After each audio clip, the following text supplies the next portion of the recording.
Comment préparer un roman en moins de 4 semaines? C'est ce que je vais vous montrer dans les vidéos du mois d'octobre. Donc pourquoi octobre? Parce qu'en novembre, il y a le défi du NaNoWriMo, qui est d'écrire un roman de 50 000 mots en un mois.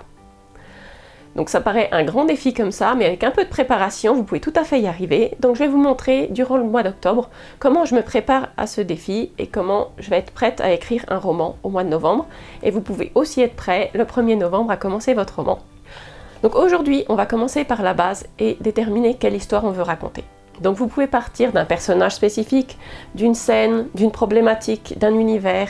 C'est vraiment à vous de trouver quelque chose qui vous appelle particulièrement. Donc moi, toute l'année, j'écris les petites idées que j'ai dans un cahier, mais ce qui fait qu'en octobre, souvent, je sais déjà quelle histoire je veux raconter. C'est souvent, en général, juste une ligne générale que je vais développer après, durant octobre.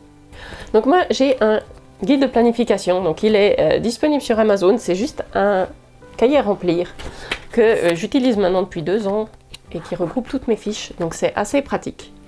Donc aujourd'hui, je vais juste remplir les 3 premières pages pour avoir un titre provisoire, savoir qui est mon personnage principal, mon intrigue principale aussi, savoir quel est le problème qu'on va résoudre dans ce roman. Et ça, je vais résumer ça dans une seule phrase qui sera en fait l'idée directrice pour l'écriture. Donc on a un personnage dans un certain univers qui doit surmonter quelque chose et le twist de votre histoire, savoir qu'est-ce qui rend cette histoire spécifique. Donc vous devez juste trouver ces 4 éléments aujourd'hui qui est en général la raison pour laquelle vous voulez écrire cette histoire. Si vous avez des idées d'intrigues secondaires aussi, c'est le moment de les noter, mais ça, on pourra y revenir à la prochaine session.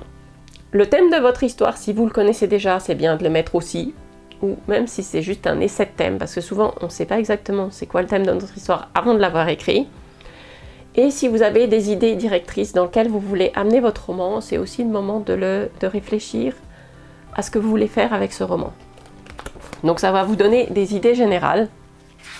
Et la deuxième chose que je vais faire aujourd'hui, c'est définir comment je vais raconter l'histoire. Donc de quel point de vue, si vous voulez raconter ça en général on raconte ça du point de vue du personnage principal, mais si vous avez par exemple une romance, vous allez certainement vouloir avoir les 2 points de vue.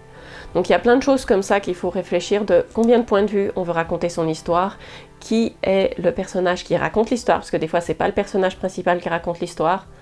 Donc ça va aussi vous faire réfléchir la façon que vous voulez raconter ce début d'histoire que vous avez. Donc je vous retrouve dans la prochaine vidéo pour développer tout ça et sortir vraiment tous les éléments qu'on aura besoin pour construire l'intrigue ensuite.